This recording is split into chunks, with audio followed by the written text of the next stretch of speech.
सचिंद्र जी, विगत व्याख्यान में आपने अखिल भारतीय संवैधानिक जाति विहीन समाज निर्माण समिति द्वारा निर्मित जाति विहीनीकरण के कार्यक्रम पर अपना विचार रखना प्रारंभ किया था। आज इसी कार्यक्रम की संवैधानिक व्यवहारिकता पर अपने विचार को आगे बढ़ाने की कृपा करें।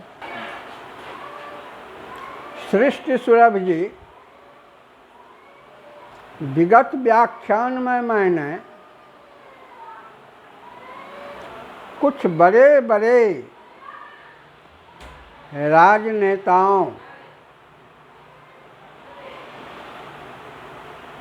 का उल्लेख किया है जिन्होंने मधेपुरा कार्यक्रम के जाति विहीनीकरण की व्यवहारिकता को सकारात्मक बताया है। इसमें एक महत्वपूर्ण नाम छूट गया था। जब इस कार्यक्रम पर बहस चल रहा था और इसे लेकर राष्ट्रपति भवन तक ले जाने का निर्णय लिया जा रहा था, तो उससे पहले समिति ने भारत के राष्ट्रपति, प्रधानमंत्री, उपराष्ट्रपति, मानवाधिकार आयोग के अध्यक्ष, सुप्रीम कोर्ट के मुख्य न्यायाधीश और भारत के विभिन्न प्रभावकारी राजनीतिक दलों के प्रधानों को पत्र लिख करके इसमें भाग लेने के लिए भेजा गया था, एक सेमिनार का आयोजन कर। तो उस सेमिनार के लिए अटल बिहारी वाजपेयी जी, जो उस समय में भारत के प्रधानमंत्री थे, उनका भी पत्र आ गया।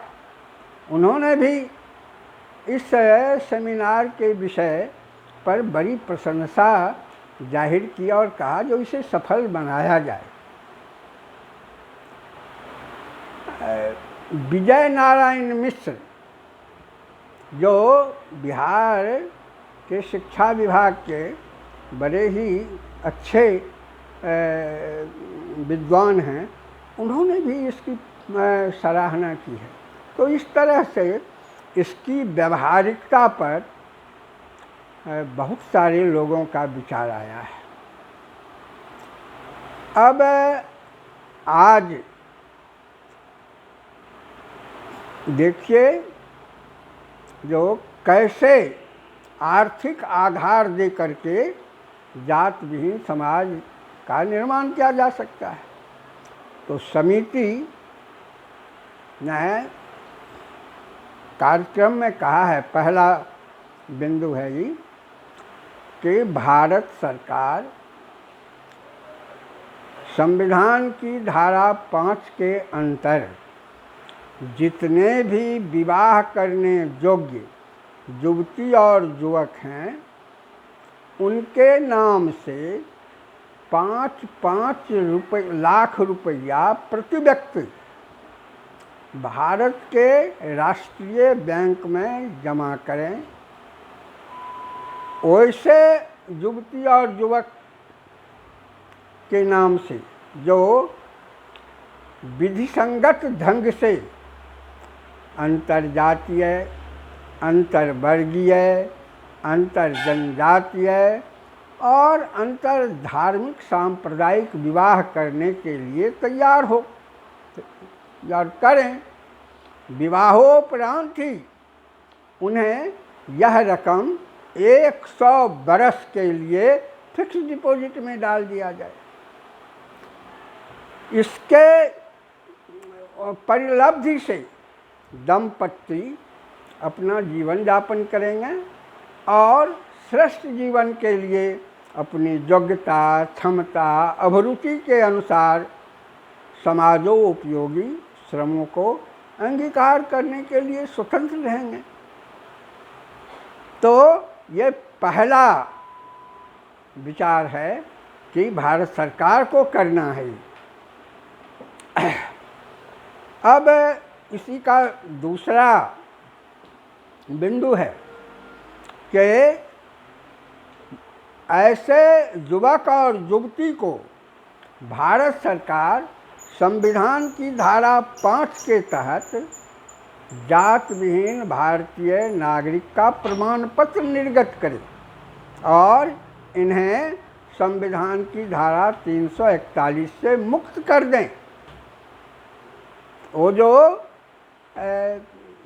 जहरीला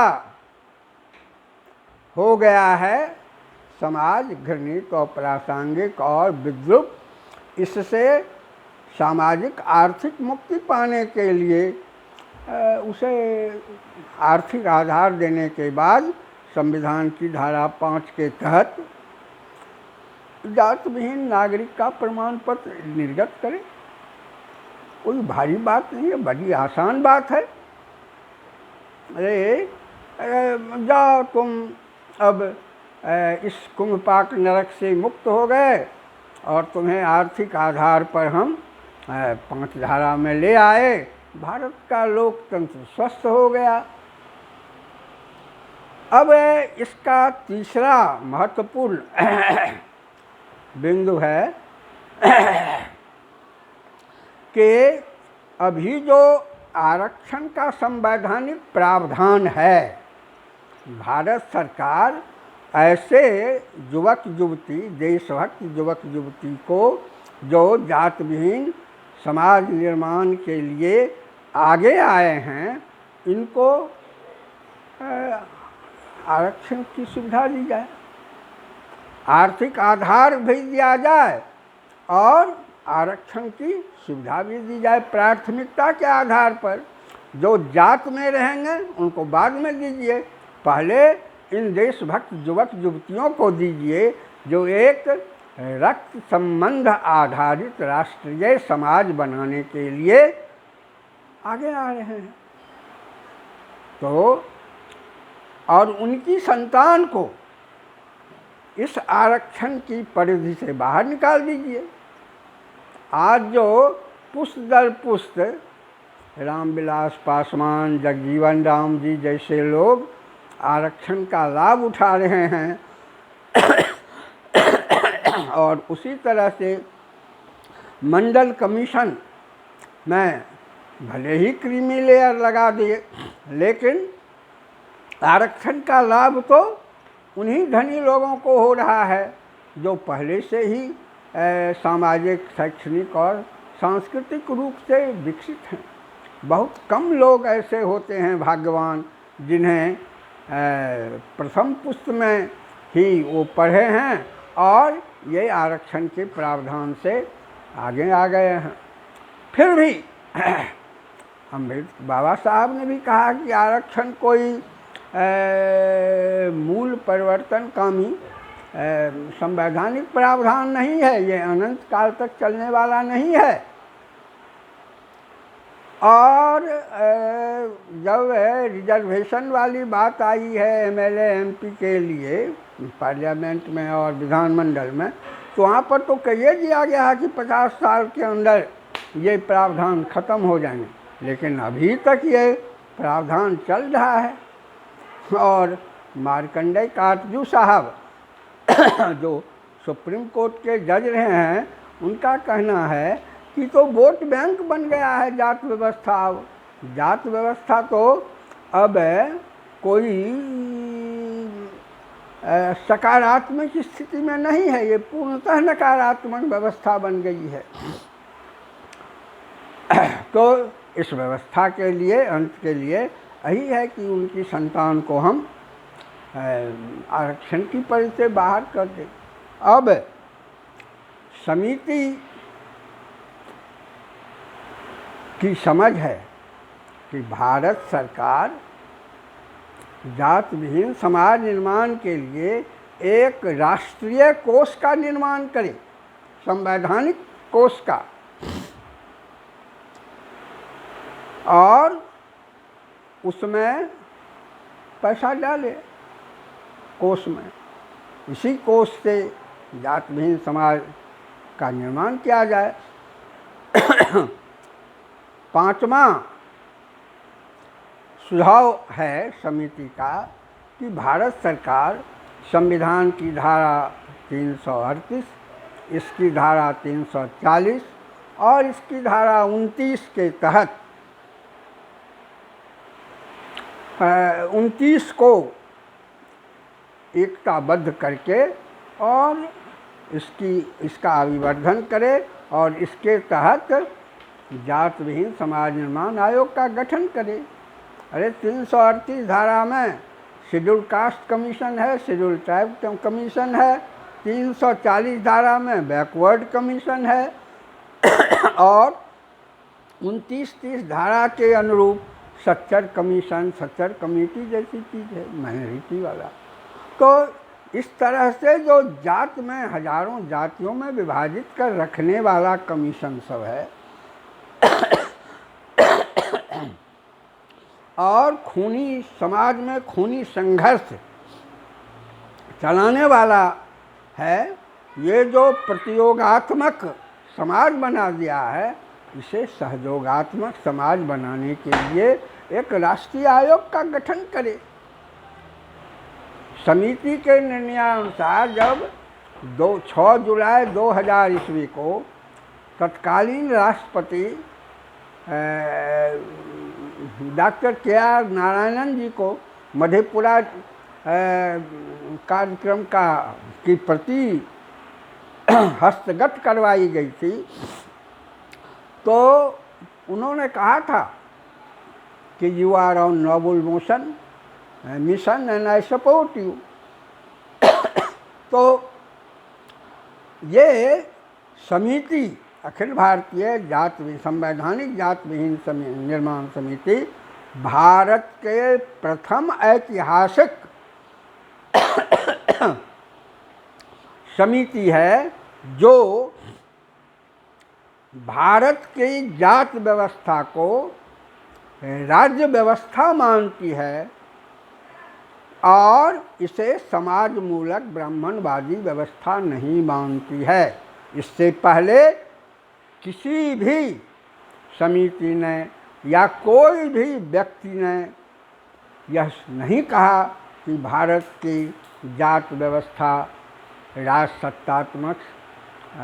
समाज सत्तात्मक राज सत्तात्मक है और राज्य को ही जात विहीन बनाना है। राज्य ने जात बनाया है तो राज्य को जात विहीन बनाना है। समाज तो खान पान विवाह शादी सब कुछ करके जात को तोड़ करके चला आता है। ये संविधान की धारा 341 के तहत भारत सरकार कहती है कि तुम डोम हो, तुम चमार हो, तुम दुसाध हो, तुम बाभन हो, तुम राजपूत हो, तुम कैथ हो, भूमिहार हो, हजारों जातियों में ये 341 धारा बांट करके रखती है। समाज तो तोड़ने में, जात तोड़ने में आगे है, लेकिन ये संवैधानिक सवाल है, इसे संवैधानिक रूप से हल किया जाना है, न कि समाज लोहियाजी जात विनाश सम्मेलन करवाए। समाज को कहा कि ऊंची जात के लड़कों को चाहिए कि वो नीच जात के लड़की से विवाह करे। अरे ऐसा कहीं संभव होता है? कौन अपने पूर्वजों के विशेषाधिकार को छोड़ने के लिए तैयार होता है? और राष्ट्रपति जी ने यह भी कहा कि इक्का दुक्का यदि ऐसी घटना हो भी रही है तो ऑनर किलिंग हो रहा है, मर्डर हो रहा है, जलाया जा रहा है, प्रताड़ित किया जा रहा है। तो ये सब घटनाएं घट रही हैं, इसीलिए संवैधानिक आधार से जात विहीन समाज निर्माण का कार्यक्रम लागू हो। अब धन कहाँ से आएगा? राष्ट्रीय कोष में जात विहीन समाज निर्माण के लिए जो राष्ट्रीय कोष बनाया जाएगा उसमें धन कहाँ से आएगा? तो समिति ने इस पर भी विचार किया है।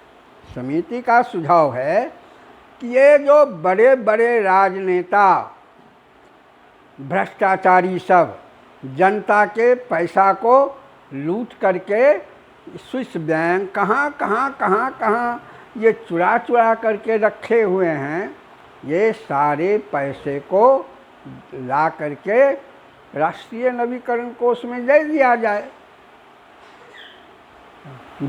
रक्त संबंध आधारित समाज निर्माण कोष में दे दिया जाए।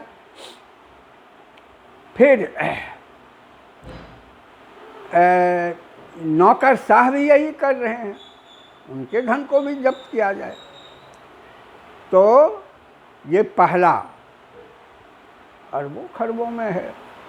इससे तो भारत के समाज को जात विहीन बनाने में बड़ा आसान हो जाएगा। दूसरा, ये जो मल्टीनेशनल कॉरपोरेशंस के पिछलग्गू भारतीय पूंजीपति बन गए हैं, और वो भी चोरी छिपे बड़े बड़े एकाधिकार पूंजीपति सब मल्टीनेशनल कॉरपोरेशन के साथ साझा करके भारत के धन को बाहर भेज रहा है। सारे धन को लाइए, देशभक्त बनाइए इन लोभी पूंजीपतियों को, राष्ट्र निर्माण में लगाइए। जो भाई देशभक्त हो तो देशभक्ति का काम करो, तो उनके धन को राष्ट्रीय नवीकरण कोष में डालिए। फिर यदि ये टैक्सेशन, आप टैक्सेशन में 1%, 2% सरचार्ज लगा करके आप दीजिए उसमें। ये तस्कर सब करोड़ों अरबों रुपया की तस्करी होती है, और पता नहीं लगता है कि इतने सोने जब्त हो रहे हैं, ढेर सारे कंट्राबैंड गुड्स आ रहे हैं, और उससे उसका रुपया कहाँ जाता है इसका कहीं अता पता नहीं है। इसीलिए इन तस्करों द्वारा बाहर से लाए गए सामानों को जब्त कर उसकी बिक्री कर उसमें लगाइए। इससे आगे भी यदि धन की ज़रूरत है तो दुनिया में बहुत बड़े बड़े दानी लोग हैं, दानी राष्ट्र हैं, उनसे भी आग्रह हम करें कि भाई एक महान काम होने जा रहा है, भारत को वैश्विक समाज बनाने का इतिहास ने भारत पर दायित्व सौंपा है, और ये इतिहास का काम भारत करने जा रहा है। पहले तो अपने इतिहास का उद्धार करेगा इस जात विहीन समाज निर्माण के द्वारा। अब राम राजपूत हो जाए, कृष्ण ग्वाला हो जाए, गांधी जी बनिया हो जाए, बौद्ध भगवान बुद्ध क्या कहते हैं, क्या क्या हो जाए कोई पता नहीं है। कोई कहता है माली है, कोई कहता है माने केवट कोयली है। तो अब पटेल जी कुर्मी हो जाए, जगजीवन राम चमार हो जाए, जवाहरलाल नेहरू बाभन हो जाए, क्या क्या हो रहा है। तो ये पहले तो महापुरुष जो नरक में वास कर रहे हैं, जात के नरक में, तो इतिहास का उद्धार करना है जात विहीन बना करके। फिर अपना उद्धार करना है, अपना उद्धार भी करो भाई। तुम क्यों डोम रहोगे, क्यों चमार दुसाद धानु कियत वार बाभन राजपूत रहोगे, क्यों नहीं संविधान की धारा 5 में आकर के भारत के नागरिक हो जाओगे और रक्त संबंध आधारित राष्ट्रीय समाज का निर्माण करोगे। तो अपना उद्धार के लिए और फिर विश्व मानव जाति को विश्व शांति प्रदान करने के लिए अंधविश्वास मुक्त भारत वैश्विक समाज बनाने के लिए जात विहीनीकरण बहुत अनिवार्य है। आचार्य हजारी प्रसाद द्विवेदी जी ने, द्विवेदी जी की भट्टनी ठीक कहती है कि जब तक भारत में 1000 स्तरीय जात व्यवस्था रहेगी विश्व शांति नहीं होगी। जनकवि नागार्जुन भी यही कहते हैं, पूर्णता को प्राप्त होगी सृष्टि की सचर संरचना कथा, विश्व मानव जान ले यदि तरुण भारत की व्यथा। गुरुदेव रविन्द्रनाथ ठाकुर भी यही कहते हैं।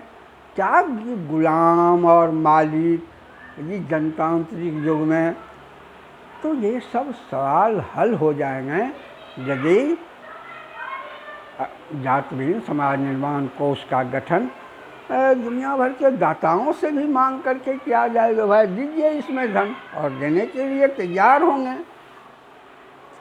तो इस तरह से यह बहुत ही व्यवहारिक कार्यक्रम है।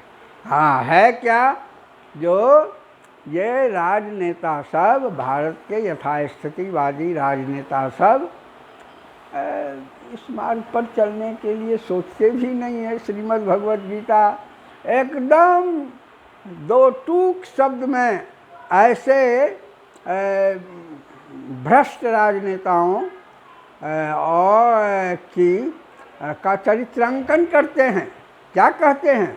भोग ऐश्वर्य प्रसक्तानाम तया अपहृत चेतसाम व्यवसायात्मिका बुद्धि समाधौ न विधीयते। अरे अरबपति खरबपति बनने के लोभ में जनता देश के पैसा को ऐसे 50 एकड़ में महल बनाओ, तो राजा महाराजा तो महल बना करके चले गए, और क्या दुर्गति है कि राजमहलों की वो देख लें। और फिर वही काम पूंजीपति वर्ग भी कर रहे हैं आज के।